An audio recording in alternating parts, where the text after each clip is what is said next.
many of the big companies are in trouble. They are in the IBM position, and it's going to be very hard to be nimble into the future. I actually think the forces of AI are honestly pushing against, because if one worker now does the work of 10, great, but you have to organize 10 times as much work. The current belief, at least for many mid to senior level ICs, is AI has made them more productive, but also more overworked. I'm relatively negative on the same large corporations that frankly made me successful and wealthy. I'm rooting for those companies because I own their stock, but I'm actually, like, in this podcast talking myself into some selling. On today's episode of the First 10 podcast, we have a guest who has lived almost every chapter of a technology career. Ethan Evans started in startups, helped scale companies from a handful of people to hundreds, then spent more than 15 years at Amazon, where he rose from engineering manager to vice president, leading teams of 800 plus people and helping invent businesses you've definitely used, like Prime Video and Prime Gaming. And then he just walked away. After reaching the executive ranks at one of the world's most influential technology companies, Ethan chose to retire from Amazon in 2020. Then he built a second career coaching engineers and managers on how one can go from being a great individual contributor to being a leader people actually want to follow. Through his coaching, courses, writing, and his widely followed Level Up community, Ethan helps ambitious engineers and leaders navigate promotion, leadership, executive presence, and increasingly, how to remain valuable in an AI-driven world. Today, we're going to dig into Ethan's storied career, why he chose to spend his retirement coaching the next generation of leaders, and his honest read on whether management is still a job worth wanting in an AI-first world. Ethan Evans, welcome to the First 10 podcast. Thank you so much, Boris. It's good to reconnect. And anytime I hear an introduction like that, I think, wow, I want to be that guy. I know it's incredible what one's career can often look like when looking back at it. Yeah, well, when people look in from the outside, I think, geez, I'm not sure I did all that. But of course, I did. It just, it's a lot. And so thank you for the kind words. Of course. And you just got back from some travel, I understand. How's the world, the world out there? Yeah, well, you mentioned I'm semi-retired, so when I'm not coaching or teaching, I tend to travel. And in this case, I was exploring Eastern Europe, an area I haven't spent much time in, ending in Romania, which is an amazing country I look forward to visiting again. Incredible. I have to get out there. What's on your what's the top country you have yet to visit? Well, I'm doing sort of a trip of the lifetime later this fall. I'm going to follow the Silk Road, which takes you to all the countries that end in stan. So Kazakhstan, Kyrgyzstan, Turkmenistan, Uzbekistan, Tajikistan, which obviously I'm trying to get off the beaten path there. It's not like, it's sort of not like Ibiza or Phuket or Bali, sort of places everyone goes, and that's intentional. I love that. We had a recruiter at Bank who was from Tajikistan, and then he moved back to Tajikistan. I think he might be, the king of Tajikistan now. I don't even know. But if you need a friend in Tajikistan, let me know. We will get you connected. I love having local connections, so let's talk offline. Yeah, so a funny rule I have, I'm always telling my wife, is I don't want to go any place that there's a United Colors of Benetton. That's like my signature, like, this place has jumped the shark, it's gone, it's catering to tourists now, so, I love that. I love that. uh Well, let's jump into it. So I'm curious. So in 2005, you joined Amazon. Maybe catch us up. Maybe give us a brief bio, and catch us up on what got you to Amazon. And then I'm very curious about your life there. So we'll go super way back just because it's a fun story. When I was a kid, I got an Apple computer. They were new. I had an Apple II. And when I was getting ready to go to college, I actually wrote Apple a letter. There was no email yet. I wrote Apple a letter and said, hey, I want to build Apple computers. What do I need to do? And I got back this handwritten letter, very Apple. It was from a real engineer, but in this beautiful sky blue ink, not just regular ink. And it said, well, we only hire people from 5 universities, which this must have been very early Apple. And they said, Caltech, Stanford, Berkeley, all in California, and I was living in Ohio, MIT and Carnegie Mellon. Well, I wasn't going to California, so that left two, and I was admitted to Carnegie Mellon. I went there. Fast forwarding, when I graduated, I didn't immediately go to Apple. In fact, I've never worked for Apple, but I spent 12 years in startups, and then Amazon called me. And in 2005, Amazon was still just a bookstore. There was no AWS. There was Prime existed, but it was only fast shipping. There was no Alexa, Kindle, any of that. But I needed a job. And as a recruiter, the time was right. The call came at the right moment. It always does. Yeah, exactly. And so I went out and interviewed at Amazon, and they made me a very strange job offer. As a recruiter, you can imagine trying to sell this.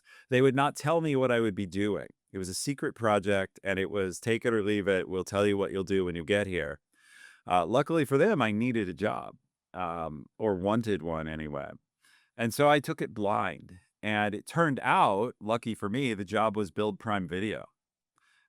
So it was like an amazing job, but they wanted to keep it under wraps, so they weren't even telling candidates. Um, and so I launched the first few versions of what became Prime Video. In the beginning, it had a terrible name. It was called Unboxed Video, and it went through several bad names before becoming Prime Video. Um, and then I moved around in Amazon. I built Amazon's App Store. That's where my team size grew to 800. I switched to gaming, worked at Twitch for a while, a subsidiary we acquired. But along the way, I started thinking to myself, there's nothing wrong with giving people movies or apps for their phone or games, but it's not saving the world or changing the world in a sort of legacy way. And that's when I started thinking, well, how do I want to make more of an impact? And that is what led me to want to coach and teach more. And ultimately, Amazon wasn't interested in letting me express that internally, at least not as anything except bonus work. Um, and so in 2020, having had a great 15 years at Amazon, accumulated a good nest egg, I stepped out to go do that, and that's what I do when I'm not in Tajikistan. Incredible. And what an incredible time to be, doing what you're doing where, you know, I work primarily with startups, and I spend a lot of time talking to, folks that are either interested in startups or exploring, or, are potentially, or maybe wanting to dabble in it. And managers are a very kind of, talked about class of professional right now with the advent of AI. Just what a novel time to be doing what you're doing. I'm excited to get into that topic. But before we do that, so I want to capture some of your moments at Amazon. So you were there for 15 years. You grew to VP. What does it mean to be a VP at Amazon? Like, how many VPs are there? How kind of exclusive is this club? Well, it's interesting. It's not going to sound very exclusive. When I became a VP, there were about 300. And I think today there's probably, it varies, and I don't have a perfect count, but the last I knew it was about 700.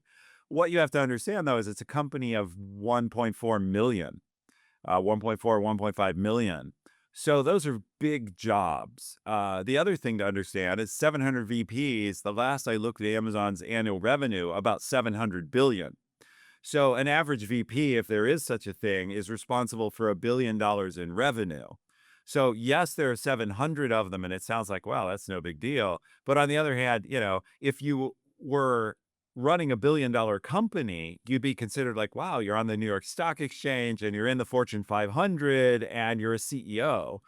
So there is, you're both a CEO and not in some ways, but I ran several businesses that were in the hundreds of millions when I was there, and now are in the several billion in scale as Amazon has grown. So it's a big job. And that's what at Amazon anyway, they have a concept called being a single-threaded leader, which means you're responsible for the whole P&L. You may own everything from marketing, sales, and business development to product design and tech. They're miniature business units. And that's a very interesting holistic job. And it's why many VPs who choose a different path than I do either end up on corporate boards when they leave Amazon or as CEOs of mid-sized companies because they've done that work. Fascinating. So what does it take to be successful at a company like Amazon?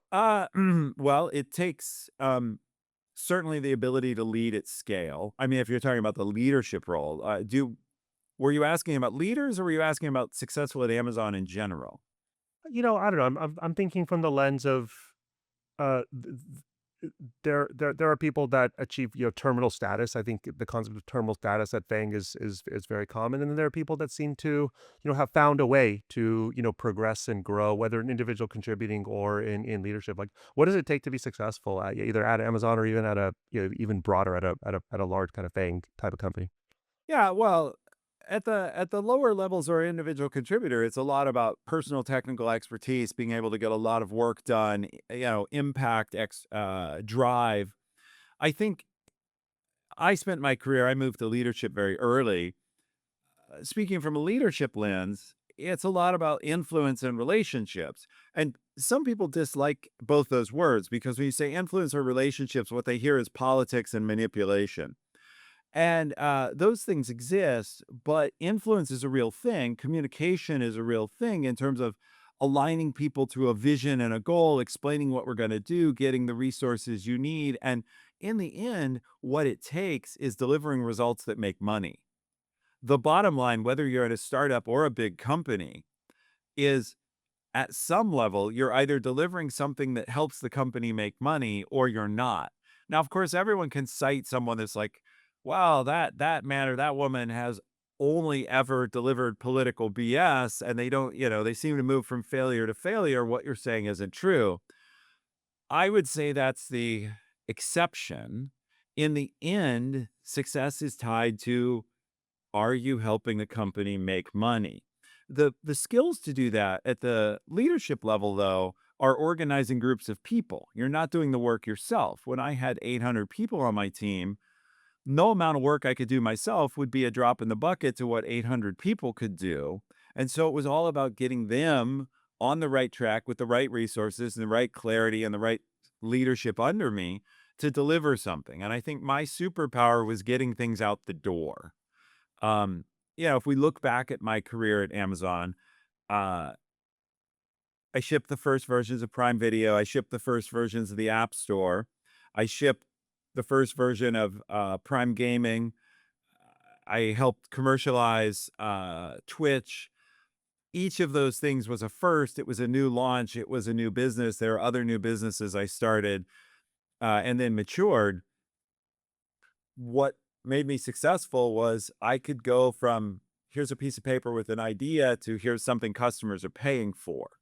And that was the path to success. Now, to some people, again, somehow find a way to hang on in a company and never really do anything. I think in larger companies, sometimes they do.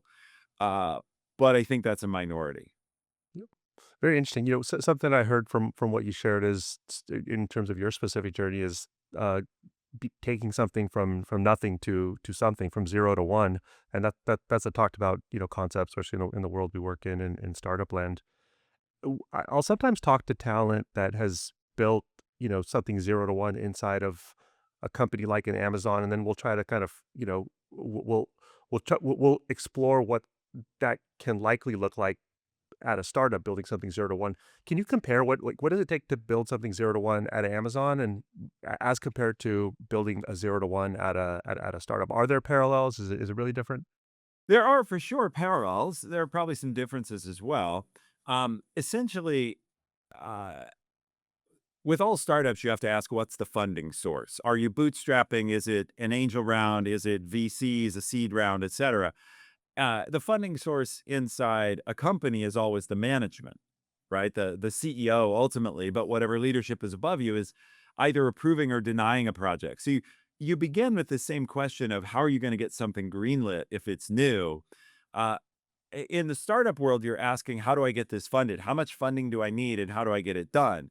In a business, you're asking, again, how much funding do I need? How many people? What kind of budget? But then what do I have to do to get it approved or on the company priority list? So it's the same idea, but different process. The second thing is what you're building from.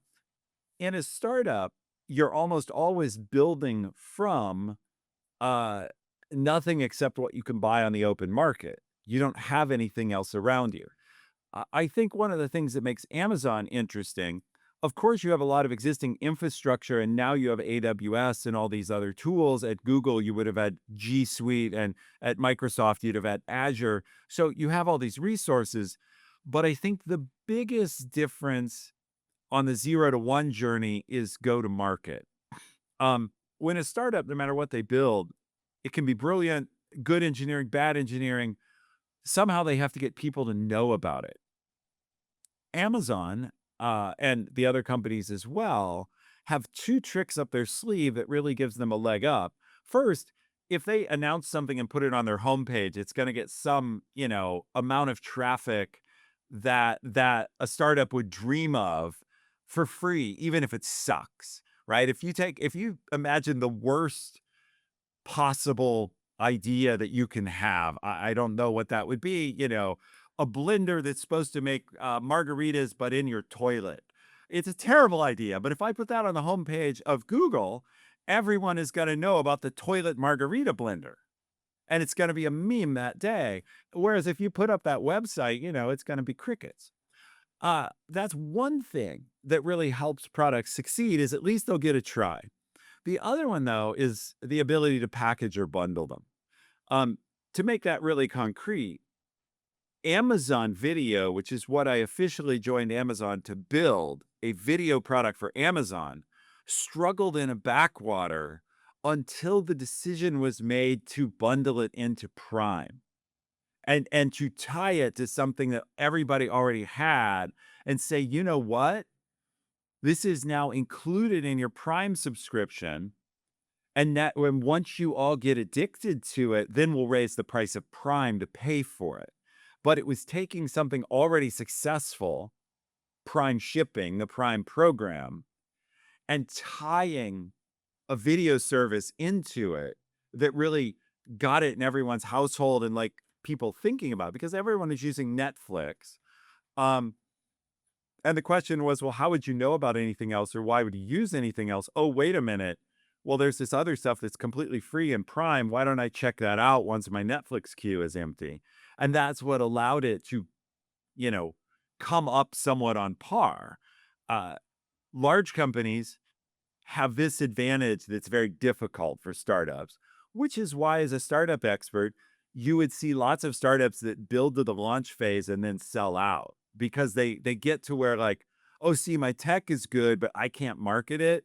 I'm gonna have to join, take the whatever, hopefully 10 or 50 or 100 million, but sometimes 3 million from Google because they can take what I've built and leverage it in a way I just can't. Very fascinating. What advice do you have for founders who aspire to build, the next Amazon? Like, what did Amazon get right from its kind of original ethos that a founder could benefit from? Well, okay. It's funny. I was both at Amazon early and late. Meaning I joined in 2005. It was about a 15,000 person company. So, and it was also approaching its 10th year anniversary. I got there just before the 10th anniversary. So you're asking about the founding story of Amazon in some sense. How did it get started? I know a lot of those people, but interestingly, even though I was there, the company grew 100-fold after I was there. Uh, I was also there when it was already a big company. But to answer your question, what did Amazon get right? First, focus. Jeff always had this idea of we're going to sell everything. But he looked at what everything meant and said, we can't do it all at the beginning. We're going to start with just books. And he picked books for a number of reasons I won't go through. But he narrowed down from everything Amazon sells, which was always his vision, to where can I get a toehold? And this maybe follows the old book Crossing the Chasm, like find your toehold. Second, Jeff built in very early a very strong culture of what he wanted the company to be. I always tell people, if you go look at the URL relentless.com, it goes to Amazon. And the reason is before Jeff came up with the name Amazon, he knew he wanted his company to have this relentless tenacity. So he bought the URL relentless.com. He eventually realized like that isn't a very good brand name. Where are you shopping? Oh, Relentless. That doesn't sound too good. But he kept the concept. So uh Jeff had a saying which is you want to be tactically impatient but strategically patient. What that meant was you want to work as hard as possible every day to advance your goal, but realize that good things take time. That Rome wasn't built in a day, no matter how hard you're swinging the hammer. Well, with Amazon, he had the benefit of the dot-com era where he could lose money for many years building the vision. Now, there was a tricky moment that Amazon had some luck. They happened to raise a lot of money right before the dot-com bust, which allowed them, like, weather when a lot of other famous dot-com bust companies like Pets.com went under, Amazon had just built enough of a war chest to get through that period. But I think what people can learn is focus down, find one thing that works, and be really tenacious. There are all these stories of early Amazon. I remember my boss, my vice president, when we were trying to build Prime Video, was telling me about trying to build the DVD business, the DVD sales business on Amazon, and going to the studios and trying to explain to them how Amazon worked. And he was sitting with a studio head and demonstrating Amazon and saying, if you sell your DVDs, it'll work like this. You go on our website and you pick what you want and you put in your credit card. And the guy said, oh, wait, I'm not doing that. I'm not putting my credit card on the internet. Well, of course, now we all buy hundreds of things, if not a day, a week online. We don't even think about it. But you had to fight through friction of being new. And I think for a lot of startups, the challenge is if your startup's going to be successful, it's a new idea, which means people don't get it. Because if people got it, someone would have done it. It already exists. Yeah. And so you're always evangelizing something that most of your potential customers are looking at you and going, why the hell would I want that? And fighting through that, why the hell would I want that reaction is, I think, and figuring out ways to say, no, no, no, actually, you're going to love this and making it lovable is a huge challenge because rare is the startup that's like instantly, let's take Uber, another unicorn. In the beginning, before Uber existed, if I said, hey, I've got a great idea, you're going to, as opposed to getting in a nice yellow taxi run by a company, you're going to use an app on your phone and some random dude is going to drive up in his car and take you somewhere. You're going to be like, that sounds like a great way to end up chopped into pieces and chucked in a dumpster. It sounds horrible. Same thing. Like, I have another great idea. Rather than going to a nice Hilton hotel room, you're going to get on an app and you're going to crash on somebody's couch in a town for less money. And we're going to call this Airbnb. These ideas, when they first come out, sound terrible to some people. And I think startups have to push through that. I love that. I personally know founders that are going to get a kick out of hearing this clip. It'll motivate them for the extra bit of relentlessness that I know they'll need. I want to fast forward to the present day. So you run a coaching community specifically focused on people that are looking to level up their careers, moving up into the management ranks. So in today's present day, right? So you have AI companies that can't grow fast enough. My understanding is that large companies are going through layoffs. They're flattening. I'm hearing a lot from managers that they just were relieved of their management responsibility because their team was flattened. They're trying. There's an emphasis on building. Like what's going on in the community right now? Where are the heads of people in the community you're coaching right now? Yeah, well, definitely, it is a confusing time. There is a push and I get a question in the last year that I've never heard before in my life, basically, which is, should I abandon management as a career track and do I need to go back to being an IC? Great A- question. And that's being pushed by certain leadership cohorts, and famous leaders like Jensen Huang and others, CEO of NVIDIA. It's being pushed to flatten orgs and to say, look, we don't need as many managers. The thing I would say about this approach is running into some reality challenges. It's running into a reality um, where groups that are being made, where individuals are being made more productive by AI, you actually need more coordination, not less. So if a previous engineer or product manager is now churning out 5 times as much work, that's awesome. But what we're finding is that 5 times as much work isn't usually translating to even 2 times as much productivity, or even, by the way, 1.1 times as much productivity within the large company end to end. Amazon is not, as far as I know, even though I'm sure, there'll be some people who might contradict my claim or point to, oh, this one thing is faster. Amazon as an entity, or Google, they are not shipping more than they did. And the reason is all that massive ability of engineers to code faster still has to make its way into Gmail or whatever and get approved for release. And that's still a management process and task and herding cats. So I think at the moment, a lot of leaders are predicting a magical future where managers aren't needed. That I actually think the forces of AI are honestly pushing against. Because if one worker now does the work of 10, great, but you have to organize 10 times as much work. And so, what I do think is true is managers are being pushed to understand the tools. You can't just float above it. You have to do something yourself. We want you to have your hands in AI. How are you going to lead AI if you're not doing it? And so I think the management job or the leadership job is changing.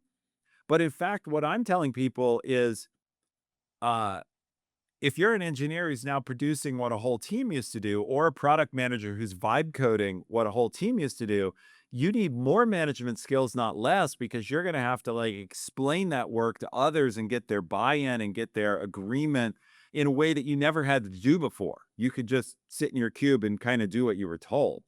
So I see it differently than the prevailing direction. Um, we'll see. We will certainly see that's one of the fun reasons I like doing these podcasts, to capture the moment in time. Really, funny anecdote. The beginning of last year, we talked live on the podcast. We went in search of a job posting that required agentic development experience. Like, the concept of an agent didn't exist at the beginning of last year. We couldn't find a single one, and now it seems like everyone's building in the agent space. So yeah, we shall certainly see. Another funny anecdote is, I have a friend who's like super into building agents, and he showed me his whole kind of agent stack, and he has like almost a dozen of them. I'm like, at what point do you have to like dedicate resources to actually manage? Like, these are like little mini people, right? So at what point do you have to dedicate energy to manage them? He's like, oh, well, I'll just build an agent manager that'll then manage all. Like, at some point, a human has to manage all this stuff, right? So it seems like the Is That's exactly my point, which is, if you have I talk to people all the time, they are spending a lot of time managing their agents. Now they're not managing them in the sense of like, tell me about your career path, when are you going on vacation? But they are managing them in the sense of, how do I coordinate them? How do I get them talking to each other? And what do I do with all this output? If I have 10 agents and they're producing 10 people worth of work, my job, well, we're seeing reports now of senior engineers and senior PMs being stressed out by the fact that their agents are on 24 hours a day, sending stuff to them for them to then action. And so the current belief, at least for many mid to senior level ICs, is AI has made them more productive, but also more overworked, not less, because now they have to learn about all this technology and stay up to date with it. One huge challenge. They have to do whatever their work is, their normal old job. And now they have to sort of manage and interact with all this AI generated output that they still have to check. Cory Doctorow, I don't know if you know of Cory, but he's a blogger. He's written a number of books. He wrote a book last year called Enshittification. He's now out promoting a new idea in a new book about, I can't remember, are you a centaur or a reverse centaur? And the idea is, um, he calls one of the models people who are AI, their only job is to review what AI tells them and to be the last human on the hook if it's wrong. And he's like, this is a horrible job. And his example is an Amazon driver who's surrounded by cameras watching how he drives and checking all his metrics. And he's like, the only thing the Amazon driver is there for is to be the goat if the system doesn't like what he does. This is a horrible, dehumanizing job. And his positive version is the person who's like an engineer or somebody who's enabled by AI but has all this ability and autonomy. Well, I think in large companies, we're making more of these people who are micromanaged by AI expectations than who are empowered. Um, and so AI can be either utopian or dystopian depending on how it's applied around your job. And I think it's unknown how many people will fall into each thing. Yeah, it's so interesting.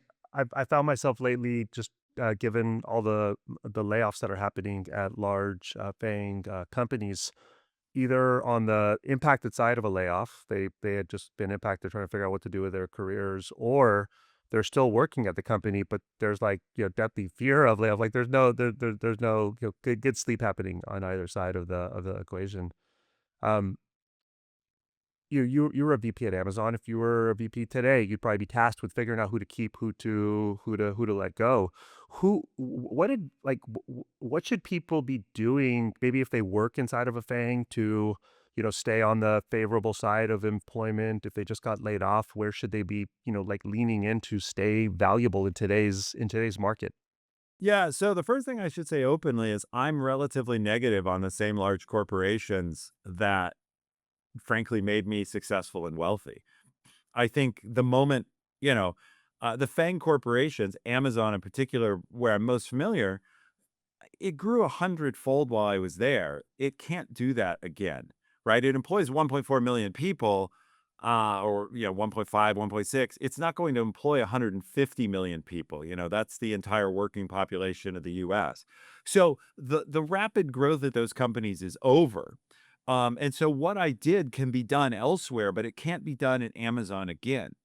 Uh, Rewinding your specific question, uh, I think people who get booted from those companies should look to bootstrap something new and small, because small companies can change and adapt faster, and they can not just use AI for your job, but actually they don't have this big bureaucratic thing that is going to be in the way of letting your AI work get to market or have impact.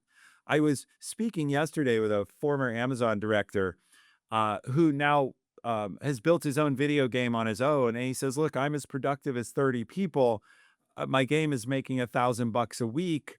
I don't need to do anything else. And I've done it all myself. And by the way, this will horrify some engineers. He's an engineer, but he's not looked at a single line of code in his game. He's just vibe coded the whole thing. So uh, that world has changed, and AI allows you to be strong in small teams. So I'm bullish on startups, which is your world. That said, at a big company, to be valuable right now, uh, I think you have to be adapting quickly to how can I use these tools to still deliver value given that I'm trapped in a bureaucracy that was designed not for this system. And what's happening that is a flaw, and I'm glad we've gotten to this point, is it's way easier for me as a manager or as a leader to set a mandate for use of AI than to actually change the infrastructure of the company to allow that to matter. I can push on you and say, are you adopting the tools? We're going to monitor your keystrokes and your token usage and whatever to see if you are. But what's much harder is for me to go redo the whole um, process flow in a company like that to streamline it so that can go to market. Amazon at this point, these are very old statistics, but they'll still illustrate the point. Decades ago, Amazon launched Italy as a retail country, Amazon.it, and then like Amazon.sp. And at the time, they reported like, oh, we had to bring 90 teams together to launch Italy, and it took 110 teams coordinating to launch Spain. Well, I launched the first version of Amazon Video with a team of 6. Amazon Prime Video now has a team of several thousand. How you're more individually productive, but what does it take for the current leaders of Prime Video to change that so that my productivity, I'm an engineer, I have a great idea, I built a new thing, doesn't have to coordinate with all those other 3 or 4,000 people around the globe? That's a very hard change. How do we so answering the question, how do you become valuable? You need to figure out how to be effective in the old structure, but look like, and I'm an AI guy or AI, I'm an AI user. I do think that's a little performative at this moment because it's looking like you're on the program of using the new tools while being trapped in the old structure that is very hard to change. Because remember, all the leaders in that structure want to defend their jobs and their fiefdoms. And that's not because they're bad people. It's because they've been taught my process is valuable and my reviewing your work matters. And I'm paid to be the security team or the infrastructure team, or it's really and some of that process has value. We don't actually want 1,000 engineers randomly changing the credit card code on Amazon with an agent where they're only glancing at the code. That's a terrible idea. But then if it has to go through a central like security review, that's a bottleneck. And I would just call that a currently unsolved problem. So I understand my answer of how to stay out of the line of the layoffs at a large company is a bit wandering. It's because I'm unclear on it. It feels, and the data seems to support that there is a contradiction between AI productivity mandates, which work at the individual level, and uh, these companies that evolved for one world and now have not yet changed for another. I think it's a huge disruptive wave, and some of the large companies are going to be dethroned because they're not going to figure out how to restructure. Amazon's 25 years old. 25 years of best practices that worked in a human world for an agentic world. As an Amazon shareholder, I sure hope Andy Jassy and the Amazon leadership figure it out. And I'm a Google shareholder, same thing right? I want them all to figure it out, but not all of them are going to. Yeah, I always wonder how that's gonna play out. I see a world where I talk about like the Chat GPT moment, right? And then the insane growth of the new wave of AI companies, OpenAI and Anthropic, and the whole world of startups. And then you have the FAANGs that are doing their best to adapt to it. And you could kind of see like like the large mothership kind of like slowly moving. I think that some of the teams within that demographic are doing an okay job. I do wonder if they're gonna make it, how they're gonna make it, if some will fall off. You know, I'm curious on you maybe just kind of popping out to the market level. Um, you said some interesting things that are contradicting to each other. Like on the one hand, we all do need to lean into AI. That was what I heard as the commonality, whether you're at a FANG or not. And I heard that, productivity isn't really adapting. Are we in an AI bubble right now? Do you think it's going to pop and kind of revert? Do you think that it's real and AI will kind of take over and large companies will kind of, have a tough time adapting and may go away? Yeah, so you're asking many questions. Let me try by a little bit. We know if history doesn't completely repeat itself, it does rhyme. So when the internet, all the FANG companies we're talking about were founded as startups in the internet era. Why is that? Like, why is it that Barnes and Noble couldn't do the Amazon thing? Or by the way, Walmart or Target or any of the retailers. Why Amazon? uh, it's this problem of defending. It's a book you probably know called The Innovator's Dilemma. That was about defending your existing high margin product. But every company that was big before the internet had the opportunity to be first on the internet, and instead we now think of them as dinosaurs, right? So IBM, or even to some degree, the one somewhat counterexample is Microsoft. They managed to go from being desktop to being Azure and some other things.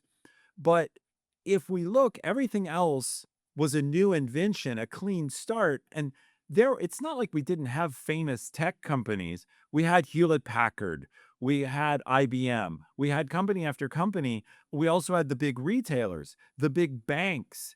You worked for a while, I believe, at Robinhood. Like, why didn't Bank of America do what Robinhood did? Well, because Bank of America, right? That's the whole explanation. They're Bank of America. There's no further explanation required. I think many of the big companies are in trouble because they're now in the IBM situation. And they're all, some of my friends at Amazon and leaders, and if any of the other leaders at the big tech companies are listening, which who's this upstart who would say, you're now IBM, you're the one who's in trouble? They would be offended. I will stand by that. They are in the IBM position, and it's going to be very hard to be nimble into the future. So I am incredibly bullish on AI. A piece of my history you don't know probably is I was a graduate student at Carnegie Mellon's Robotics Institute doing a PhD in AI. I chose to leave that because it turned out I didn't have that much interest in school. But I've been bullish on AI for 30 years. I believe it will transform our future. I think, unfortunately, that includes disrupting many of the incumbents. And that's why I struggle to tell you, if you're working in one of those incumbents, the history lesson is go look at who survived in IBM as it fell from grace. Plenty of people did. If you want to stay at those companies, figure out their skill set, because that's the new skill set of surviving in a you know, a gentrifying business. I was going to say geriatric, which is even worse than gentrifying. Again, I'm I'm rooting for those companies because I own their stock, but I'm actually, like, in this podcast talking myself into some selling. So what does the future look like, given the, continued proliferation of AI? I think it looks like either companies that do manage to wholesale overhaul their internal process to harness AI, or individuals and startups that figure out how to be what's called AI first, to design around what AI does, and they will be the new internet companies who were freed from the old understandings. Oh, you need an office. Oh, you need infrastructure. You need a physical location. You need storefronts. These things that people thought you needed, that I don't know what the things you don't need anymore are in AI, but there clearly are some. And I think that will be the new wave of unicorns or fangs, will be the companies that figure out what do we still need from the past and what don't we need, and that then scale with AI. There's a story I'm sure many of our listeners have seen it, and you probably have as well, where the CEO of OpenAI, Sam Altman, and some others talk about when will there be the first one-person billion-dollar company. Like they believe this will happen. Well, I'm not so sure that, like, I do believe that will happen. I'm not sure how soon. In the meantime, I think that building from scratch or from little and really throwing off the old shackles, the rebels have their moment. And it's the same that the rebels had their moment, uh, 25, 30 years ago with the internet. And there will be terrible ideas, pets.com, that don't work out, and great ideas, Google, that do. If I knew how to separate those, I'd go join a VC. That's, kind of not my expertise, but I wish it was. That would be great. And it feels like now's the time to be picking, just given that every founder seems to be building right now. And, even like you mentioned, your friend who, moved on from a big company and they're building, everyone's seems to be building right now. I mean, you just built Ethan Evans AI. Yeah. Yeah, take your shot. Take your shot at building for sure. Well, I think particularly if you want a fast growth career, how are you going to have a fast growth career, which is what I try and help people get in one of the large companies that's shrinking? It is possible to find like the magic path in that company. Um, for sure, it's possible, and some people will. But overall, again, I remind people I started with a team of 6 in Amazon. I ended up 9 years later with a team over 800 because the company was in the process of growing by 100. So it grew by 100 and I basically grew by 100. Okay, that's called surfing the wave. Well, the wave has stopped. It's like dead flat calm, or, even we're draining the swimming pool, to take this tortured water analogy as much as possible. The water was rising and lifting me. Now it's flat to shrinking. How are you going to have a fast career in that world? You're not. And so you got to get out. You got to go somewhere that has growth. And that isn't, again, I have friends at Amazon who are going to be, oh my God, you got on a podcast and told my team to leave. Well, I told them to do math. I had 100x growth. What is your team growing this year? Oh, it's not. We're going to cut 20% of heads and we're going to de-level managers. Okay. Well, why the hell should I stay if I want to grow? Like, so for you as a recruiter, good news. I'm telling, you can clip this out and say, hey, if you're thinking about where to be for your high growth career, how about we do some math together? How much did your company used to grow? How much is it growing this year? Oh, it went from up to down. Take the night. I won't try and convince you anymore. Go sleep on that and tell me what you think of it tomorrow. Like, I love that. I will borrow that clip. And I am working with startups that are literally doubling within months. And so that, yeah. and that's the rising tide. That's surfing the wave. Uh, I'm reading Scott Galloway's book right now called The Algebra of Wealth. And one of the things Galloway says, he's a, good thinker. He's got his pluses and minuses, as we all do. But he says, in the short term, markets matter more than individual performance. Being in the right market, the right environment, is better than being really good short term. And I think he's right, because I love to pat myself on the back of how smart I am and how great my career was, because I'm human. But it's kind of BS in the sense that I joined Amazon.